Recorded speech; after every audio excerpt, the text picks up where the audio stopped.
Buenas tardes amigos, soy de nuevo el Don Relojero para conversar esta vez sobre las mejores lecturas que he tenido en el año 2019. Sin mucha dilación, comenzaría en el puesto número 10.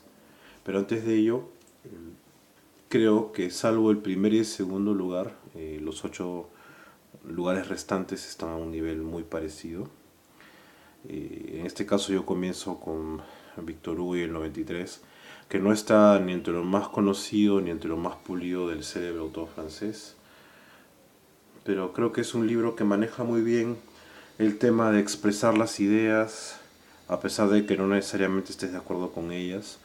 Maneja muy bien el tema de la aventura, es una novela de aventuras muy buena, pero está más cercana a un romanticismo tardío, pienso yo, que propiamente dicho a un realismo, ¿no? Hay más un romanticismo patriótico, por decirlo de alguna manera. Y resalto esto porque Víctor Hugo primero estuvo muy cercano en su carrera en un comienzo al romanticismo y después se fue decantando por el realismo, pero en esta que fue su última novela vuelve a esas raíces románticas para darnos un romanticismo patriótico y un romanticismo justamente sobre lo que es en su esencia, ¿no? Ideas, estés de acuerdo con ellas o no. Entonces creo que es un buen lugar, el 10.º lugar para el 93 de Víctor Hugo. Aparentemente es una novela corta, pero no te dejes engañar porque es profunda, ¿sí? Y es un poco densa, pero vale la pena la lectura. Para lo que es el número 9 ya voy a tener Rimas y ritmos del primer premio Nobel de esta lista, Giuseppe Carducci, mi italiano es nulo. Me gusta mucho el tema cómo maneja una poesía romántica, pero me gusta mucho en el caso de la poesía de Carducci cómo no tiene miedo a describir el amor y a describir lo que hace el amor con nosotros, ¿no? Un poco difícil conseguir sus obras impresas en castellano, pero vale la pena descubrir a este poeta premio Nobel italiano en el número 8, Rimas y ritmos de Giuseppe Carducci. Para lo que es el número 8, tengo las simbólicas de José María Eguren, poeta peruano de las primeras décadas del siglo XX. Acá tengo su poesía completa. Eguren, como lo he dicho en otras ocasiones, Eguren es los temores de la infancia, Eguren es el descubrimiento de la belleza, Eguren es la inocencia, Eguren es la frescura de la niñez, todo eso es. Creo que a pesar de ello es un poco repetitivo, siempre está hablando de princesas, juguetes, árboles, reyes, por ahí dragones, caballeros, justas, las sensaciones que tiene un niño cuando está frente a todo esto, ¿no? Y cómo esa fascinación por esos elementos se manifiestan de un modo infantil, pero no de un modo infantil en el sentido de inmadurez, sino en el candor de la infancia, ¿no? Entonces, a pesar de que es un poeta que muchas veces no puede evitar repetirse como tantos poetas, creo que vale la pena descubrir su poesía. José Mayegue, poesías completas. Vamos a seguir con Himnos a la Noche y Cánticos Espirituales de Novalis. Es poesía espiritual, católica si se quiere, pero no es una poesía no es tan vasta que digamos, ¿no? Es un libro, digamos, que lo puedes leerte los dos libros en un día tranquilamente. Creo que Himnos a la Noche es un poquito más general, también tiene un componente religioso espiritual muy fuerte, pero creo que Cánticos Espirituales lo es aún más y tiene una riqueza literaria superior, ¿no? A pesar de que puedes buscar ambos libros separados, pero puedes leerlos juntos también. Creo que Cánticos Espirituales está un poquito por arriba, ¿no? Himnos a la Noche también vale la pena, pero yo diría que ese es el orden, ¿no? En calidad primero es Cánticos espirituales, una calidad notable de este poeta alemán Novalis, cuyo nombre verdadero, si no me equivoco, era George Friedrich Philipp, barón de Hardenberg. Novalis. Para lo que es el puesto número 6, ya estamos con El fantasma de Canterville, del señor Oscar Wilde. Es un cuento y a la vez es un libro. A veces lo venden solo, lo publican solamente, lo publican, perdón, solo, y a veces lo publican con otros cuentos. Yo lo leí en una edición digital donde solamente estaba este cuento. Creo que es notable. Creo que es un cuento divertido, creo que es un cuento donde pasas un buen rato, creo que es un cuento que maneja bien la pregunta ¿qué pasará ahora? Entonces creo que Oscar Wilde, como lo he dicho antes, manejaba muy bien la ironía, aunque lo repito una vez más, Dickens era mejor en ese sentido, pero es un cuento fresco, es un cuento, una historia muy entretenida y creo que el placer de leer está en este cuento notable de Oscar Wilde. Que no es el mejor cuento de Oscar Wilde tampoco. Hay más que descubrir de él como cuentista. Para el número 5 vamos a tener nada menos que al segundo premio Nobel de la lista, Seamus Heaney. Este premio Nobel de Literatura en 1995, poeta irlandés, católico. Me gusta mucho cómo maneja el tema de la mitología y cómo esa mitología la va aterrizando en la historia de su país, de Irlanda, y la va enganchando con la identidad actual de los irlandeses, ¿no? Me gusta cómo va comenzando con los primeros ritos paganos, lo engancha con la cristianización, lo engancha con héroes nacionales y termina aterrizándolo en las últimas décadas del siglo XX en Irlanda, las cuestiones políticas, los conflictos con el Reino Unido. Entonces todo eso es como todo eso en forma de poesía, en forma de una especie de gran poema nacional notable, ¿no?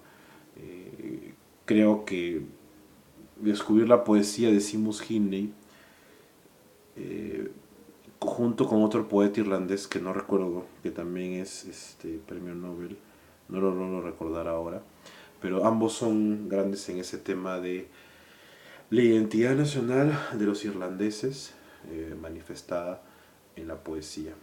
¿Sí? En el quinto lugar, Seamus Heaney y North, perdón, el inglés no es muy bueno por momentos. Y bueno, ese es el quinto lugar. No se pierdan este poemario. Creo que es el poemario más alto en esta lista, si no me equivoco. Para lo que es el cuarto lugar, ya vamos a tener al señor Arthur Miller. Teatro, drama, muerte de un viajante. Los viajantes, junto como quizás decía Jimmy Hoffa en el caso de los camioneros, Hoffa decía que los camioneros ayudaron a construir Estados Unidos, ¿no? Algo parecido habla esta novela, pero los viajantes, perdón, esta obra de teatro sobre los viajantes. Los viajantes eran un trabajo, un oficio que consistía en viajar por los Estados Unidos y ofrecer productos, ofrecer catálogos de productos.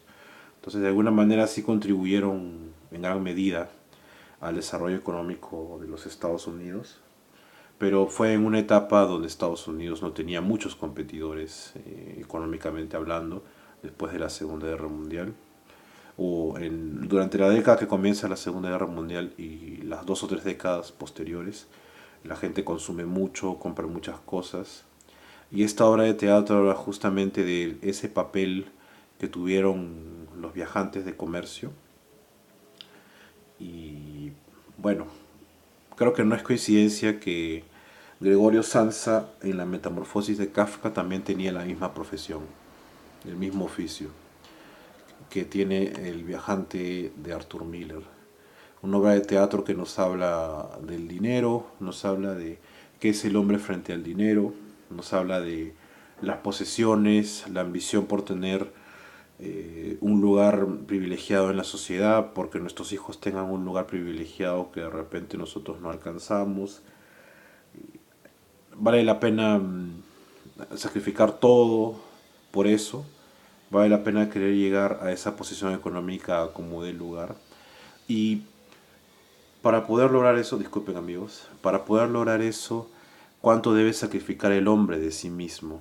¿No? ¿Y cuál es el camino para llegar a eso? ¿Cuántos caminos hay para llegar a ese éxito? De eso nos habla Arthur Miller en Muerte de un viajante. He escuchado para muchos quizás la mejor obra de teatro del siglo XX. Yo no llego a tanto, pero sí es una obra de teatro notable, ¿no? Una de las mejores que he leído del siglo XX. En el puesto número 3 ya vamos a tener lo que es La perla del maestro John Steinbeck. Relato corto, si tienes mucho que hacer te lo leerás pues en unos 3 o 4 días. La perla de John Steinbeck. Aquí la perla, hay dos perlas en esta obra.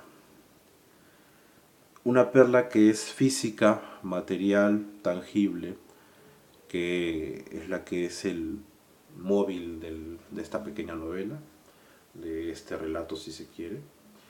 Pero aparte hay una perla que es simbólica, ¿no? Nuestro protagonista es un indio, un indígena, si no me equivoco se llama Kino, que él encuentra una perla, ¿no es cierto? Y eso va a desatar una serie de cosas, una serie de situaciones. Y Kino, no quiero hacer un spoiler, pero su vida va a girar en torno a este hallazgo. Pero yo creo que vale la pena reflexionar cuál es la otra perla, ¿no? Porque esta perla física que encuentra aquí, ¿no? Es el vehículo para lograr otra perla, ¿sí?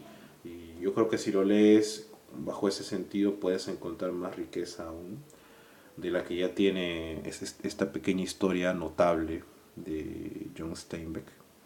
Vale la pena. Este libro, si no has leído nada de Steinbeck, puedes comenzar con La perla, después puedes agarrar de Ratones y Hombres y después ya puedes abrirte a las novelas más grandes de Steinbeck, ¿no? El tercer premio Nobel de esta lista, en tercer lugar también.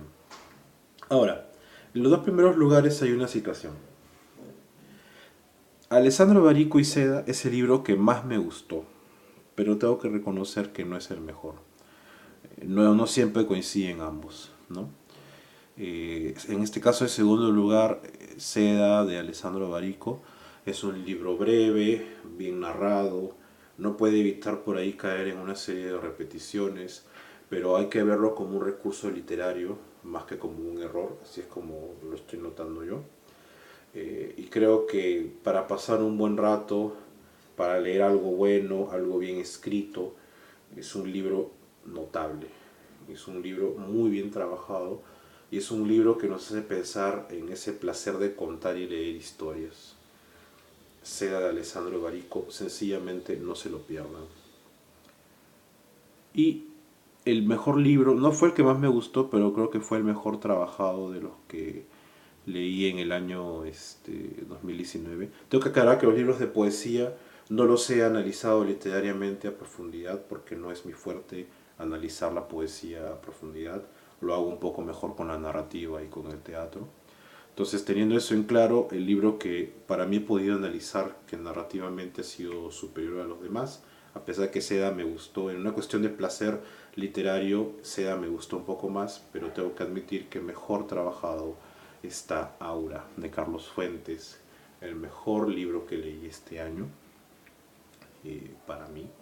Creo que comencé algunos que eran superiores, pero no llegué a terminarlos en 2019, ni a pasar la mitad tampoco en 2019. Así que de los que comencé y terminé en 2019, esta notable narración de Carlos Fuentes, recodos de novela de historia de terror, recodos por ahí eróticos, recodos de novela de misterio, muy bien hilvanados, en un relato tampoco no muy largo. Creo que el balance y el equilibrio que logró el señor Carlos Fuentes en esta obra es notable. La recomiendo, Creo que es el libro, repito, mejor trabajado que me pude encontrar en 2019 y creo que por lo menos los cuatro primeros puestos de esta lista son eso, ¿no? Son el placer de la literatura, el placer de leer. Ujú. Y obviamente el placer de contar una historia también, ¿no? Entonces, sencillamente no se pierdan ni Seda de Barico ni Aura de Cabos Fuentes. En realidad yo diría que no se pierdan ninguno de esta lista, ¿no? Pero hay algunos que creo yo que son de todos modos indispensables, ¿no? La Perla es indispensable, me parece a mí. Por ahí Simbólicas de Uren también me parece indispensable. Entonces, esa sería mi lista de lo mejor que he podido leer en el año 2019 y les mando un gran abrazo y repito una vez más, no dejen de leer.